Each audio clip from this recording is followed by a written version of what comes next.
Ontem eu dizia que essa ainda não é a hora de fazermos as avaliações sobre o pleito eleitoral. É óbvio que avaliações têm que ser feitas, mas nós precisamos que o pleito esteja concluído.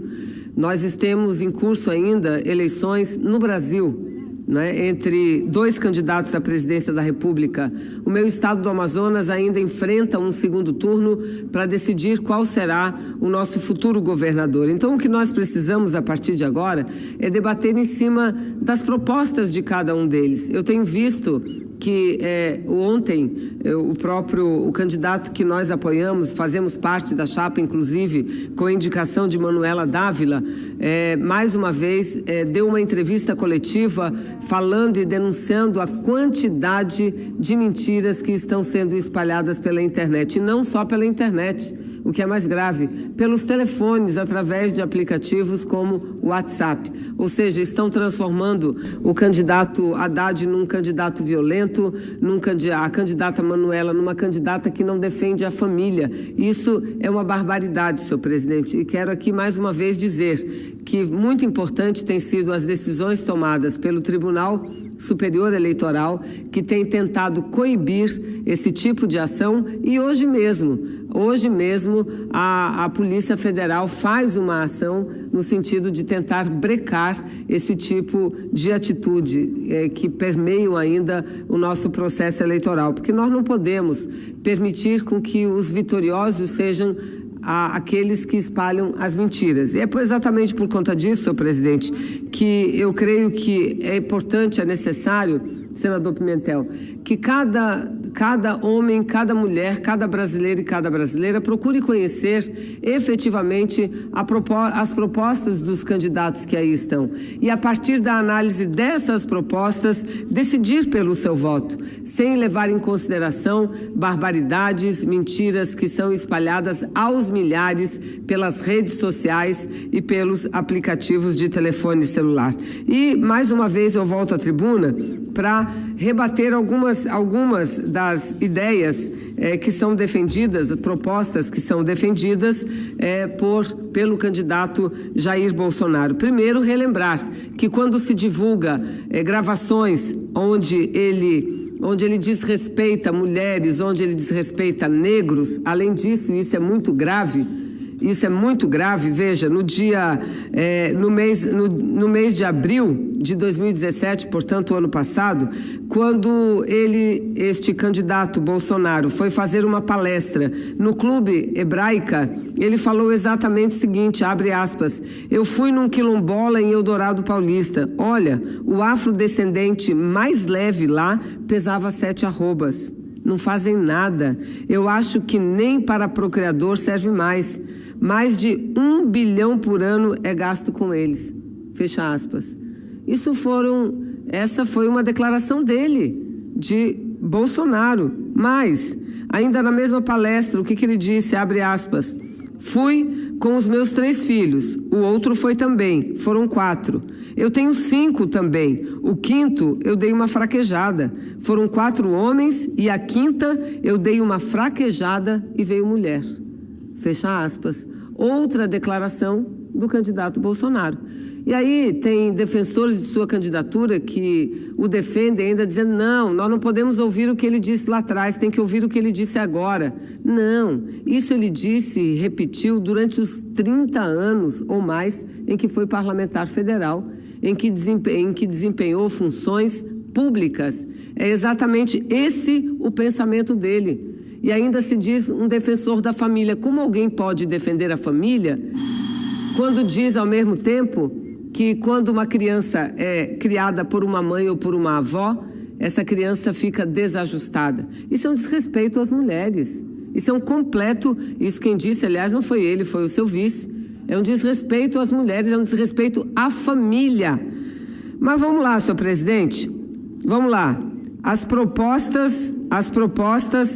Algumas das propostas de Bolsonaro para como que apresentou como programa de governo, que foi, aliás, protocolado, registrado perante o Tribunal Superior Eleitoral. Diz o seguinte, os cortes de despesas e a redução das renúncias fiscais constituem peças fundamentais ao ajuste das contas públicas. O déficit público primário precisa ser eliminado já no primeiro ano e convertido em superávit no segundo ano. O que significa, senador Valadares?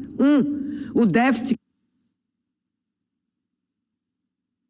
déficit que é de aproximadamente, senador Valadares, o déficit que é de aproximadamente 140, 139 bilhões de reais, ele quer que seja reduzido já no próximo ano e que no ano seguinte isso já vire superávit. Como que ele vai fazer isso?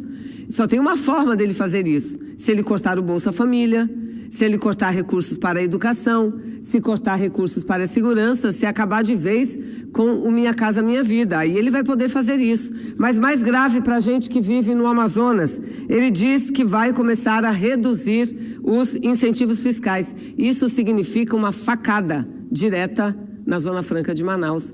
Isso significa mais um atentado contra a Zona Franca de Manaus. Aliás, o seu guru, o seu economista, aquele que defende, que faz e que o programa de Bolsonaro, ele já disse o seguinte: o que adianta? O Congresso aprova senador.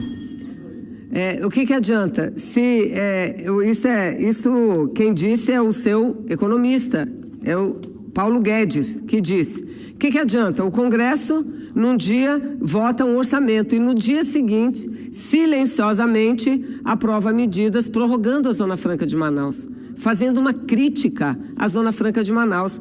Então, eu estou aqui para chamar a atenção do meu estado do Amazonas, para chamar a atenção. Nós precisamos de um presidente que nos defenda, que proteja os nossos empregos e, portanto, que defenda a Zona Franca de Manaus. E esse não é o candidato Bolsonaro, porque está aqui, dito por ele, assinado por ele, protocolado por ele e dito e assinado pelo seu economista. Então, eu repito mais uma vez, chamo a atenção da cidade de Manaus. O interior do meu estado do Amazonas tem ciência disso. O interior do estado do Amazonas tem ciência disso. Manaus, entretanto, está sendo levado por aquela onda de que tem que mudar de qualquer jeito, mudar. Mas mudar com quem? Com quem é contra, inimigo da Zona Franca de Manaus, está aqui registrado, escrito, declarado, e outras questões mais. A reforma da Previdência, eles defendem um modelo diferente, não é só uma reforma, eles defendem um modelo de capitalização. O que significa isso? O trabalhador que quiser ter uma previdência, que se capitalize, ele que contribua para a sua previdência, ou seja, é ainda pior.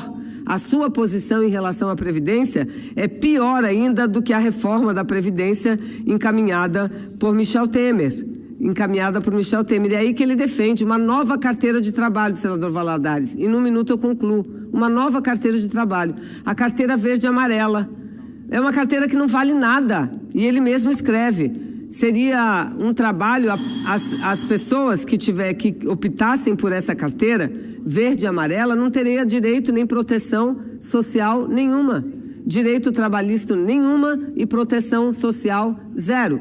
Então, esse é o candidato, senhor presidente, esse é o candidato que está concorrendo à presidência da República. Esse é o real candidato. E não aquele candidato que está lá, que a gente vê na televisão, que não participa de nenhum debate, que agora tenta desdizer o que disse a vida inteira. Esse é o candidato.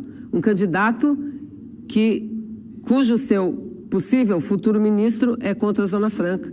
Um candidato que protocola um programa de governo, uma proposta, um plano de governo que também ataca diretamente a Zona Franca de Manaus, e sem falar nos trabalhadores. Então eu faço esse pronunciamento, senhor presidente, chamando a atenção da gente da minha terra, do meu estado, nós que somos dependentes do modelo Zona Franca de Manaus. Muito obrigado, presidente.